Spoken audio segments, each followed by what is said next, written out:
This is John for the Everyday Fan Sports. Today I'm on the beat. I'm not only speaking the truth, I'm speaking with the truth. Truth Ah, Martini, there how we are you, go. buddy? I'm doing great. How you doing, my man? You doing good? I'm good. You're always doing good, my friend. Listen, you're everywhere. Your career is legendary, but for those people who the few that don't know about you, could you give us a brief recap of your career? Right. Quick, brief recap. Uh, in 1997 is when I found out that independent wrestling exists. I was 22 years old. And 23 years old is when I joined Al Snow's Body Slammer School.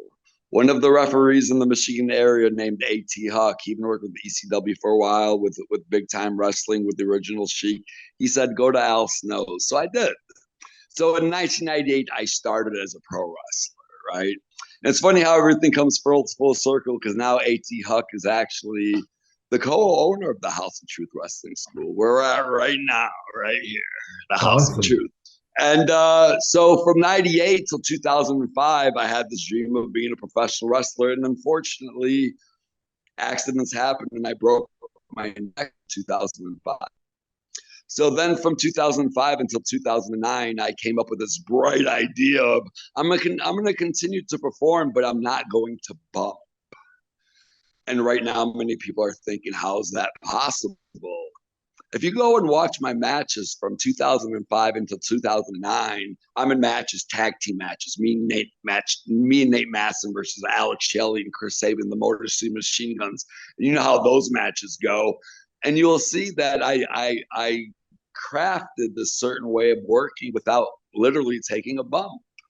And a lot of people were amazed by that because the fans didn't notice. And even some of the wrestlers I wrestled with, they didn't even notice that I wasn't bumping. It was very influenced by Terry Funk, the way he sells, right? Terry Funk's great. So then I started going that way, but my neck was getting worse and worse and worse. And I was ready to call it quits. And then one of the companies that I was working for was AAW in Chicago, named ran by Danny Daniels. It's a great company, AAW. Right now, they're doing great, actually. And he's the one that said, "Hey, why don't you become a manager?" I said, "What? Like, I want to be a wrestler, a manager. Like, what do you mean?" So then I said, "Sure, let me try it." And I did it on the show, and he liked it a lot, and the fans seemed to like it. So then the next month, I did it on the show. And it's funny because now here we're at 2009. And then Ring of Honor came to Detroit. I only did like, I was only like a manager twice. And then I had a tryout for Ring of Honor when they came into Detroit as a manager. Long story short, the way that went, but as soon as I came behind the curtain, the booker at the time, which was Adam Pierce, he said, "Yo, are you available next week? Are you available Friday, Saturday, and Sunday the week after?" And then he goes, "Basically, we're offering you a job." And I go, "Ain't that funny? Just when I was ready to quit, and then never thinking of trying to become a wrestling manager. And then at the end of this decade here, Ring of Honor put out a special, and they put out a show of the top 5 managers in the history of Ring of Honor. And humbly, I'd like to say I was voted number one. No So doubt.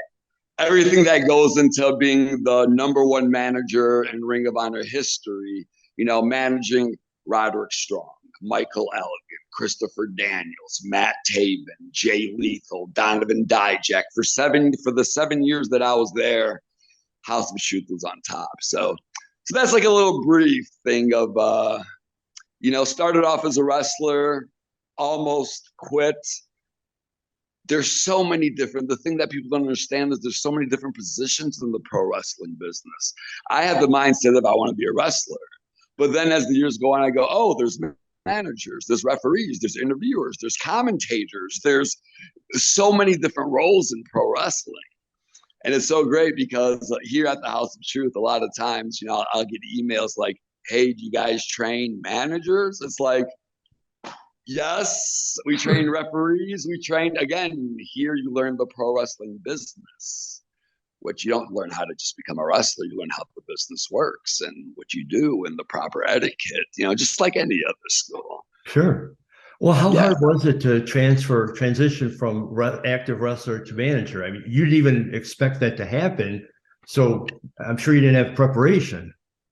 Right. I definitely didn't expect it to happen, especially how fast, to answer your story, is when I got into Ring of Honor, it was like 2.5, 3 months later, Jim Cornette was working there and he hasn't seen me yet because he was only there like for the TV tapings. And at the time, I wasn't on TV. I was just on on the shows for the DVDs that are being recorded. And when Jim Cornette saw me managing, in my mind, because I grew up watching wrestling, 83, 84, 85, 86, 87, 88, those years, right? And here's Jim Cornette not knowing who I am, but him not knowing that, I can mimic you because, I'm a pro. At heart, I'm a pro wrestling fan. That's why I love Right. pro wrestling. So I was like, I know what the managers do. I'm just going to copy what they do. A little bit of J.J. Dillon here, a little bit of Jimmy Hart here, a little bit of Jim Cornette here, a little Bobby the Brain Heenan. So, but the one thing they liked was my voice for some. I kept hearing, I like your voice. I like your voice. I'm like, okay. So then Jim Cornette watched me perform a match where I was managing at the time, because we weren't even on TV yet, the House of Truth. I was managing a tag team of Josh Raymond and Christian Abel, where they're from like the Grand Rapids area here in Michigan. They were a local team. And so at the time I was managing them, but that's the night I met Jim Cornette. So Jim Cornette watched the match. And during that time, like managers, they weren't like being prominent, like the way they used to back in the day. Like they weren't being taken to, sure, of course, Paul Heyman, but I'm saying this thing where managers were everywhere, Right. throughout the history of wrestling. So Jim Cornette saw me, and I'm just going to tell you the real story on how it went. He watched me perform, and afterwards he looked at me. He said, "That was pretty good." And that's all he said to me. And I was just amazed that Jim Cornette was talking to me. I was like, wow, Jim Cornette told me that was pretty good. That's And here pretty I good. am at this point, 5 months, and I'm trying to be a manager, 4 months, that type of stuff, right? And he said it was pretty good. And then afterwards, we all go out to eat. And Jim Cornette calls, we're eating dinner, and he calls me from across and he says, "Come here for a second." And I was just like, why is he calling me over? So I sit down and he looks at me, and this is what he asks me. "So what's your fucking problem?" And I said, "Excuse me?" Like I was very confused. He goes, "So what's wrong? Is the TV tapings too far of a drive for you?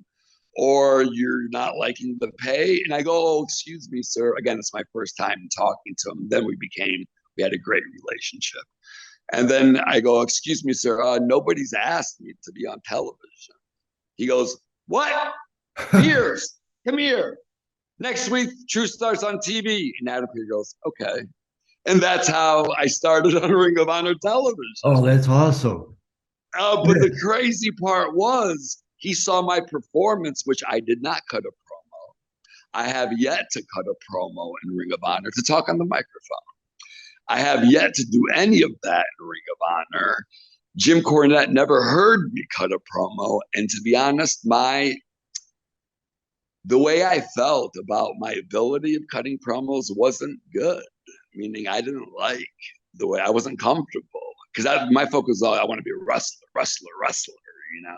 So then when it was time to like do promos and things like that, at the first TV taping, he's like, "All right, Truth, it's you and Roderick Strong." That's when they put us with Roderick Strong, when they gave Roderick Strong the Ring of Honor World title versus Seth Rollins or Tyler Black at the time. Right. So they put me with Roderick Strong, and then we did a pre-tape, and I was nervous because I never cut a promo. As a manager, I mean, don't get me wrong, I tried it on the indie show at first, but not here at Ring of Honor.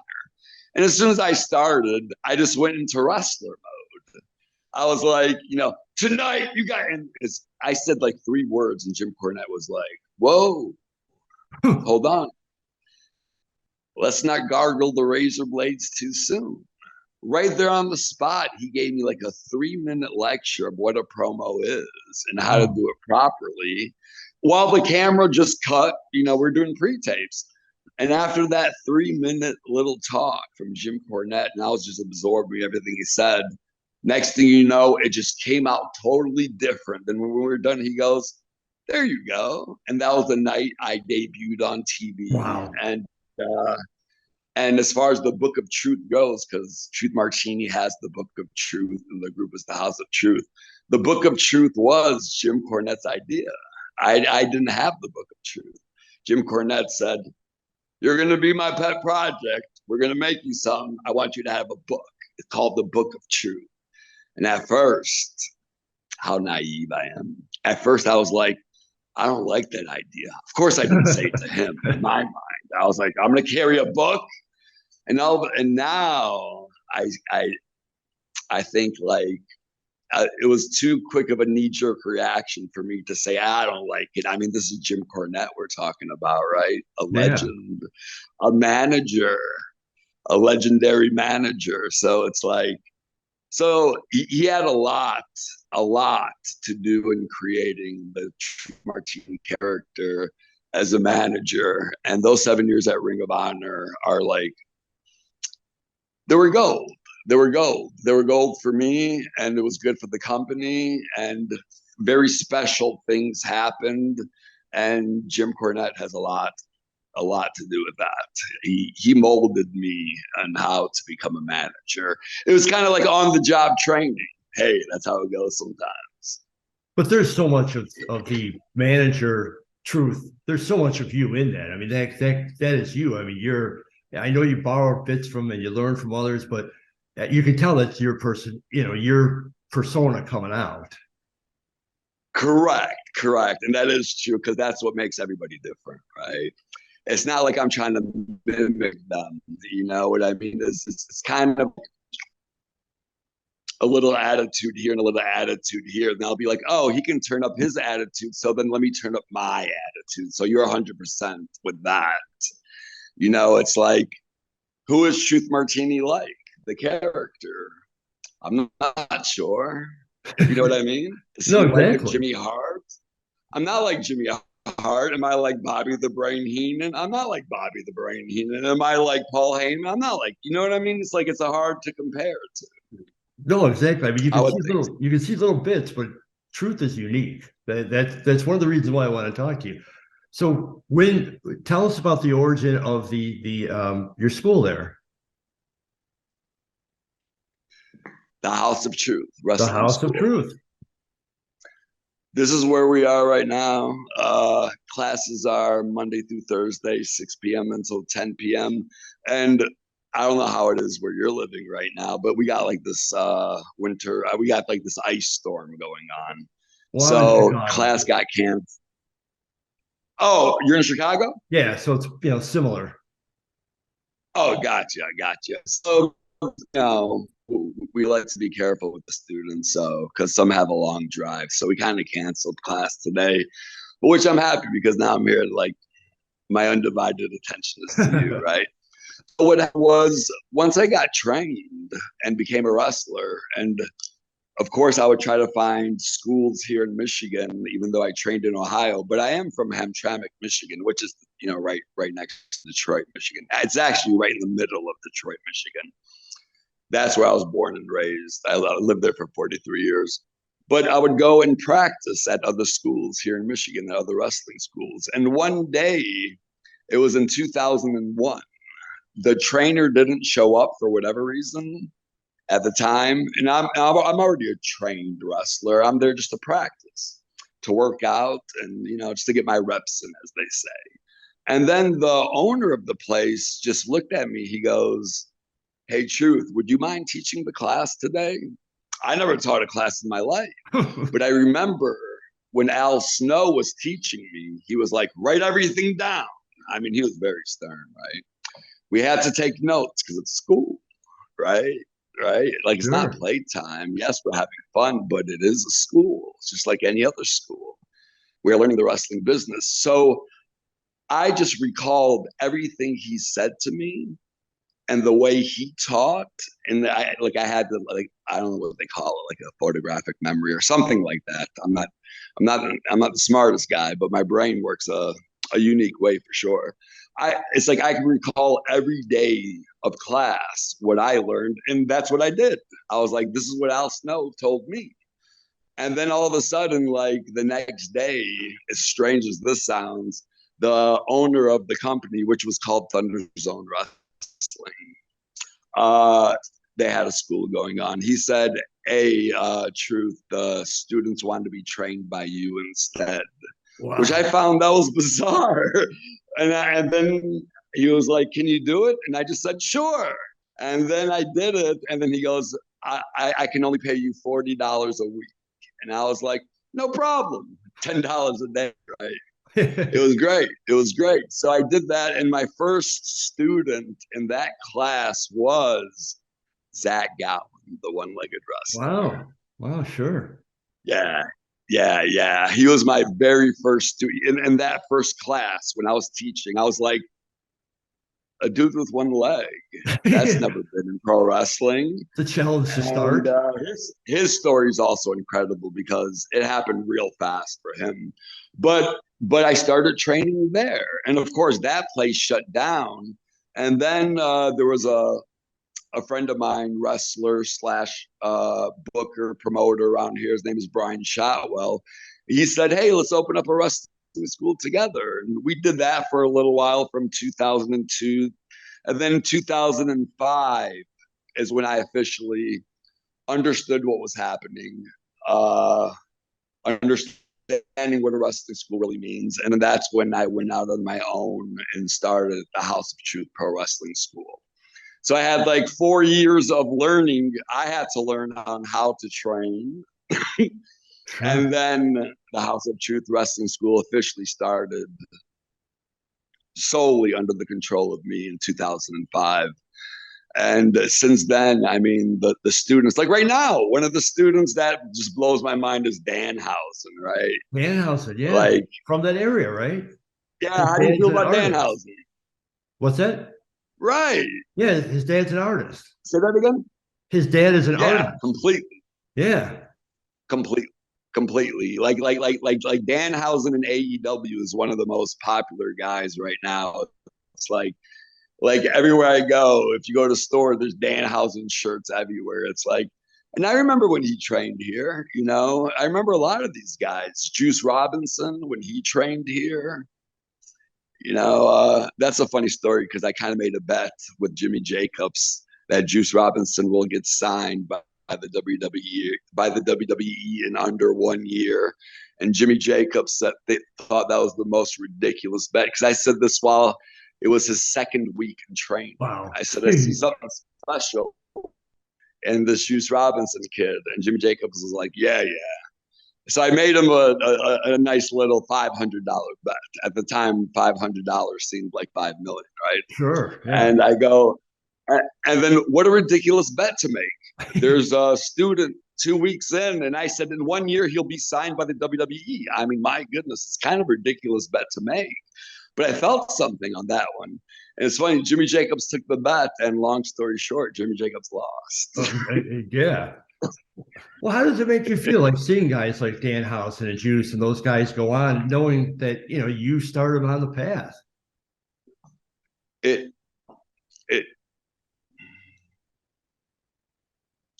the thing is that it never stops. What I mean is these guys are such good guys that I still get text messages from them.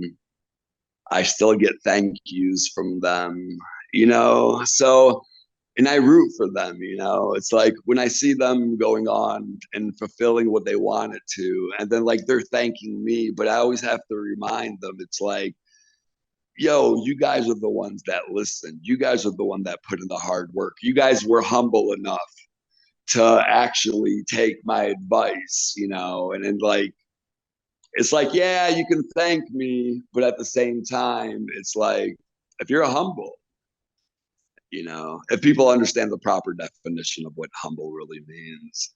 It's like, and that's what these guys were. So I still have a close relationship with all of my students.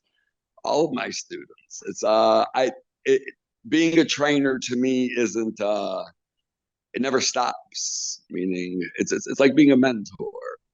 It turns into them going from students to them, you know, Carrying it forward. having a real relationship. Having a real relationship and really trying to help them, because as the old saying goes, when life first starts, it's, well, what do you want? And then in the middle, it's like, I'm not sure what's happening with life. And at the end, it's like, how may I serve you? So I think that's the phase that I reached in life, is how may I serve you? And I think that's a good place to be. And that's what I do with the students here. I want them to succeed. I love watching them succeed. And here, that's why I say we are a house of truth. It's a family here. It really is. So the House of Truth teaches wrestling. They teach refereeing. Do they teach all aspects? Commentating as well? Commentating as well, of course, because like, as the point I was trying to make earlier, it's because a lot of people forget that anytime they think of, oh, the wrestling business, well, I don't want to be a wrestler. Oh my goodness, like I was saying, you could be a commentator, you can be a referee, you can be an interview person, you can learn how to be a booker. I mean, or be a promoter. I mean, it's endless. Any position you could think of in the pro wrestling business. It's like, because I'm in Ring of Honor, like, they put me in positions too, because sure, I performed as a manager, but as the years went by, then I became an agent for matches. I'm working behind the scenes, and then I became a little assistant producer. Then I was on the creative team. It's like, so I ended up, I'm so thankful that I got to experience all that, because then it just made my knowledge grow. So then the more mine grows, the more I can teach the students on how to keep up with the current pro wrestling state, sure, which benefits them that way. Oh, absolutely. Listen, before I let you go, and I really appreciate your time, tell everybody where they can find out information about the House of Truth, anything you want to promote, my friend. Oh, man, that sounds great. Oh, first off, I'd like to say thing about becoming a pro wrestler. It's like, how do I say this? Like, I traveled the world and I made so many close friends, and I got to do what I love, and I got on somebody else's dime, meaning I got paid to do that. To love what you do doesn't feel like work. If I got stopped, if they stopped paying me for anything I do in wrestling, I'd probably still do it. Don't tell anyone. No, that's between me and you only. But that's the kid in me talking. You know what I mean? Because how much I love it. I'm not sure if that's a reality, but that's the kid in me talking. So that's how I feel about wrestling. I love it. So it's a hard thing to live with. What if? Because I hear it all the time. Only if I would have tried. Hey, the older I get, I realize if you have a passion for something, if you want to try something, just do it. Do it now. It's like, what are you waiting for? I can hear a million excuses, but those are just excuses. I like to say, if you tried, you lied. Like, either you do or you don't. If you want to try it, don't let nobody talk you out of it. Like, go for it. And here at the House of Truth, which is recognized as one of the most unique pro wrestling schools in the entire world, and that word unique for a reason. You can the website is hotwrestlingschool.com. You can see all the alumni on there. It even has the school phone number. Heck, if you want, give me a call. I don't mind talking, because wrestling's a different type of business. And I like to say, if somebody has no questions about wrestling, you're not understanding it, because like there's a lot of questions, right? Like, what does this mean? How do I get started? How? So don't be shy. Give me a call. I'll answer your questions. Of course, on Facebook, you can find me, Truth Martini, and then also the Facebook wrestling page, Hot Wrestling School, and on Twitter at Truth Martini. Then on Instagram, they got me at Martini Truth. And yeah, follow me on there, and I post every single couple of times a week the progress of the students of when they first started and how they are looking at week 2, how they're looking at week 8, and after week 12, they're out there wrestling in front of people and people are paying. So by definition, they are professional wrestlers, and they still keep coming to practice, which I recommend, because there's no such thing, just by logic. It's not like, hey, I made it to the NBA. We don't practice anymore. No, maybe you practice more now. That's how it goes, of course.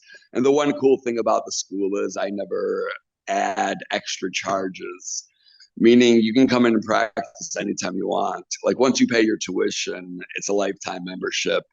You don't pay any more money. Students that I've trained from years and years, meaning Alex Shelley still comes in once a week, Well, it's because Alex Shelley's been around for a while, but that's why he is who he is today, because he still practices once a week. Because of everything you've done, my friend. There's little bits. Each of those wrestlers has a little bit of the truth in them. Absolutely. Oh man, very well put. That was great. Well, listen, before I let that was great. Before I let you go, I really wanted to thank you because I interviewed you way back at AAW in Berwyn, I believe it was.